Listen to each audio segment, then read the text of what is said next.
Gold Squad TV. So Kendra Perkins on ESPN was asked a question by Rachel Nichols. What do you think the Celtics should do with this roster going forward after this season's over, which should be coming shortly, may I add? And his answer, although I don't fully agree with it, it's true. So I don't fully agree. I want people to understand what I'm saying. Perkins said, outside of Jason Tatum, Jaylen Brown, and Timelord, a.k.a. Robert Williams III, are untouchable on this roster. The rest of the players should be looked to be shopped, according to Perkins. Basically, Perkins is saying the Celtics should shop every other player outside of Brown, Tatum, and Robert Williams. I'll tell you the two players that don't need to be shopped. Actually, three, if I'm going to be honest. Pritchard doesn't need to go. Naismith doesn't need to go. And Jabari Parker doesn't need to go. Foreigner, I'm kind of borderline. I'm kind of like, every day it's a different answer for me with Foreigner. Kind of yes or no. It depends what he wants to do, depending. But I think Kemba Walker, as much as I love him, but I think it might be time for him to go. Marcus Smart's definitely a go. He's got to go. I want to clarify what I said in my video yesterday. Marcus Smart not only has value, but he clearly does not want to be in a Boston Celtics uniform. I don't know if you guys have noticed this season his body language and his lack of hustle compared to years in the past. He doesn't want to be here. And I'm not mad at him for it. Whatever reason, like, you talking about the racial issues and stuff like that, listen, man, I can't tell another man how to feel. If some idiot decided to go and say some racist shit to Marcus Smart, he should be reprimanded and banned from the arena completely and should be beaten down outside the damn arena for saying some foul shit. You know what I mean? These people are not just athletes, they're humans. So I want to make that clear. That said, I'm speaking from a professional level, not speaking from a personal level. Because on a personal note, I don't know Marcus Smart. But I'm pretty sure he's a cool cat. And I ain't got nothing personal against Mr. Smart. But I think ultimately a divorce is needed. It's been nice knowing Marcus as a Celtic, and he'll always be a Celtic in my heart. Even if he wins a title somewhere else, he'll always be a Celtic. But he has to go. It's nothing personal, but he's been here 8 years. And there's not much he can improve on in his game other than what I probably said in the video, and he's already 28 years old. At 28, you pretty much know what your game is going to be. You're not going to change certain things. Marcus is a hustle guy. And I think this year was the first time we really seen where Marcus Smart had too much of a role on this team. So where, you know, as much as I was never a Hayward guy, and Hayward bailed a lot of the team's needs out despite me not being a Hayward guy. My problem with Hayward is his agent. I need to get his agent. This dude keeps getting $129 and $120 million contracts to sit out big games and not play any significant games, but play well against bad teams. On either Boston or Charlotte, I just want his agent. But other than that, I mean, let's really be real. I can understand the need we had when we had him. Wasn't necessarily the greatest player. We played a lot without Gordon Hayward. Let's not act like we didn't play and didn't win a lot of games without Gordon. We won a lot. We went to Eastern Conference Finals twice, literally, basically almost without Gordon Hayward. That said, though, let me just make this clear. Smart having too much of a role on the team is a difference between being the heart and soul of the team and being a leader. And Smart is clearly not a leader. He can't hold that weight. He can hold the heart and soul part, being a hustle guy. But in the years we've always had leaders, he had Al Horford in that locker room. You know what I mean? For a lot of that, for early in his career, he had Al in that locker room. He had IT in that locker room. Those guys were more locker room leaders. Terry, to me, I even go as far as to say Terry was a better locker room leader than him, despite what people might say. People are going to sit there and say all of that last year with the Celtics, but honestly, I think Terry was not only a better fit, he was a better locker room guy. Um, and then obviously Kyrie, when he was there, despite his head caseism, he was obviously a decent leader. He wasn't a great leader, but he was a better leader than Marcus. And you're seeing now that Marcus has too much weight on his shoulders to be the team leader. Jason Tatum is a great player and will probably go down as a Hall of Famer. Jaylen Brown's a great player and go Hall of Famers.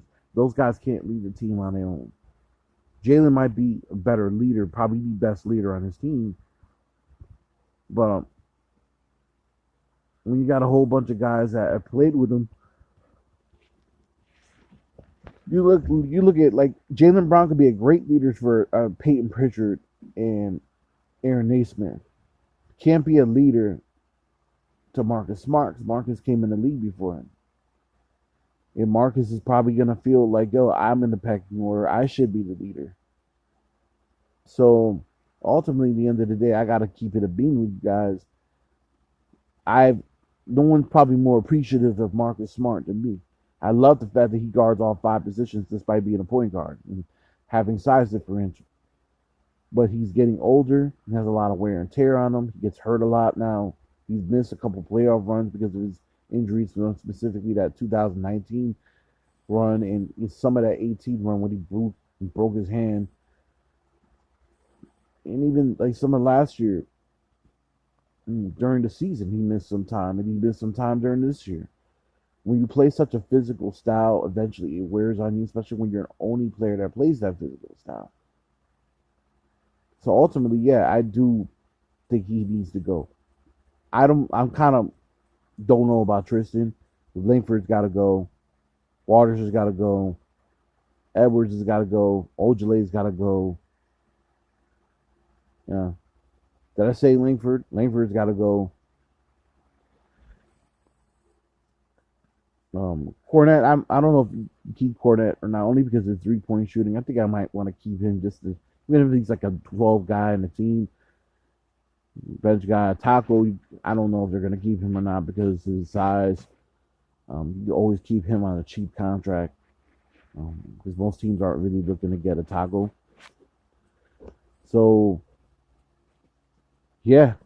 I mean, to me, my untouchables are Brown, Tatum, Naismith, Pritchard, Parker, and Timelord. The reason why I think Jabari Parker is untouchable is because I think this is the place for him to be a bench player that come off the bench, be a 6th or 7th man, and shows unlimited potential. I think this is the place he shows his potential. I've always said, even when he got drafted, I'd always felt Boston was the best place for him. I don't think he's going to be a star, but I think he'll be a star in his role. You see what he could do when he's out there. You give him the ball, he can score the ball. He's halfway decent on defense. Is he great? No. He's never going to be a great defender, but he gives it his all. He does play hard on defense. Not great. It's a decent team defender. All right, so you're not looking for Jabari Parker to stop the other guy's best player, but when I see him defending Durant and Durant's bricking, that means he's getting Durant into the proper shots that Durant should take. There are more difficult shots. If Durant makes them, he makes them. It's KD. You know what I mean? So I like Jabari Parker, and I think we should keep him long term. I think his timeline is the same as Smart's, but the difference is that Smart has been here his whole career to where Parker hasn't. And Parker's at a point in his career is like, listen, this is make or break. This might be my last run here. If I can't make it on this team, I'm probably going to Europe or China. You know what I mean? So if I'm Danny knows how talented that guy is. Now, I also want to address one more thing. When I say letting Marcus Smart go would be the smart thing. I'm in no way condoning the fucked up behavior of the fans. There has been history in the past, going back in the 70s, in the city of Boston, that tells you there's been racism in that city. Some players hear it, some players don't. If Marcus heard it, can't tell Marcus what he heard. He's got to live with the fact that he feels that way, and that's what it is. Kyrie, the same thing. I personally think Kyrie's doing this just to deflect the hate he was going to get from the fans.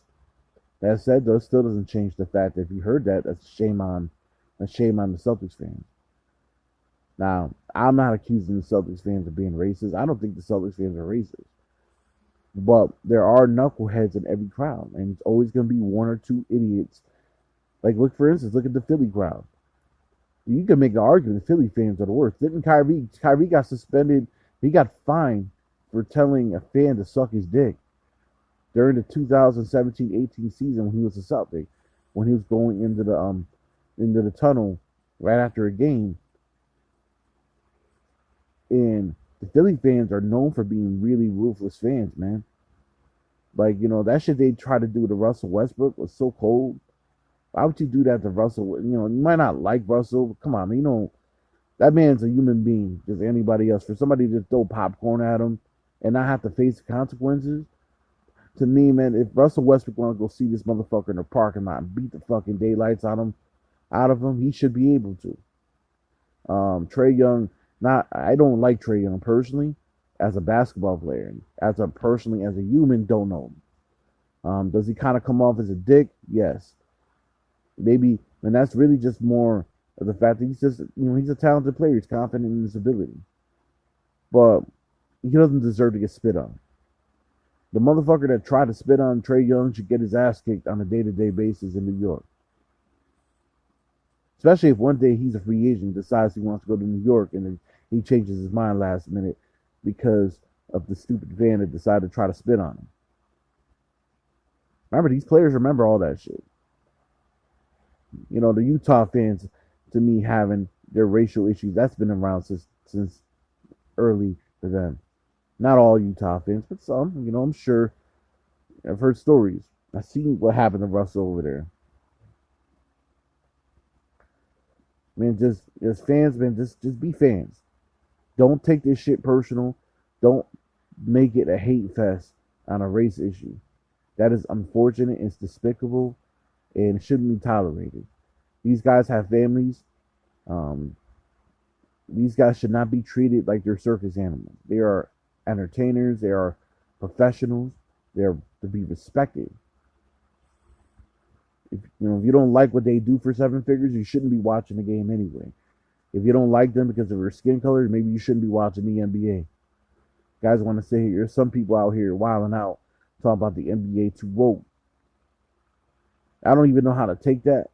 Honestly, I'm not a political guy. I really don't care about politics like that. That's just me. Take it how you want to take it. However, I do kind of take offense when people say those things about the league in a lot of ways, because the league is about progression. The league's really more about getting people together. Say what you want about millionaire athletes, but when these guys are on the street, like guys like Jaylen Brown are on the streets in Atlanta, driving 16 hours all the way to go to his hometown, the rally during these police brutality, during the police brutality and social injustice, that should be commended. And the fact that NBA athletes are so ahead of the curve when it comes to social injustice and things of that nature, that shouldn't piss anyone off. I feel like the people that get pissed off are people who feel like they're getting blamed or feel some type of way of subconsciousness of hate. And y'all need to get checked. Word life on everything. Y'all need to be checked. Don't sit here and say things of that nature without looking at both sides of the spectrum. But anyway, keeping it basketball. Enjoy tonight's games. I'll be watching. I'll be working out. Won't be able to hit the gym, but I'll be working out at the home. and I'll be watching these games. And hopefully the Celtics can get at least one winner. If not, play them tough. Might not win a game in this series, but at least play hard for the good fans, the people that do give a fuck, that are good people, that are good Celtics fans.